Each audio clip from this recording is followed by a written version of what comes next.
જમ્મુ અને કાશ્મીરના કિશ્તવાડ જિલ્લાના ચત્રુ વિસ્તારમાં સુરક્ષા દળોએ આતંકવાદીઓ સામે વિશેષ ઓપરેશન શરૂ કર્યું.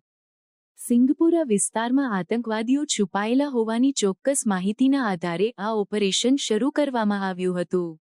સુરક્ષા દળો અને આતંકવાદીઓ વચ્ચે ગોળીબારની તીવ્ર અદલાબદલી થઈ રહી છે અને ઓપરેશન હજુ ચાલુ છે.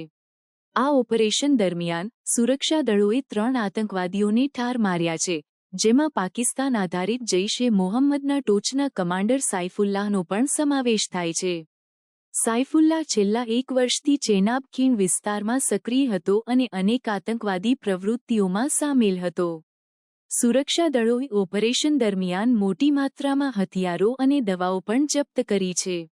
ઓપરેશન દરમિયાન સુરક્ષા દળોએ એક M4 rifle, 2 AK-47 rifles, 11 magazines અને મોટી સંખ્યામાં ગોળીઓ જપ્ત કરી છે. આ ઉપરાંત દવાઓ અને પ્રથમ સારવાર માટેની સામગ્રી પણ મળી આવી છે.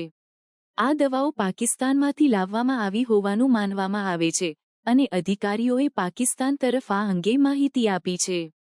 આ ઓપરેશન સુરક્ષા દળોની મોટી સફળતા તરીકે જોવામાં આવે છે. કિશ્તવાડના ધારાસભ્ય શગુન પરિહારે જણાવ્યું હતું કે આ ઓપરેશન સુરક્ષા દળોની મોટી સફળતા છે અને જમ્મુ અને કાશ્મીર ટૂંક સમયમાં આતંકવાદ મુક્ત બનશે. સુરક્ષા દળોએ જણાવ્યું હતું કે તેઓ આતંકવાદીઓના સંપૂર્ણ નાશ સુધી ઓપરેશન ચાલુ રાખશે.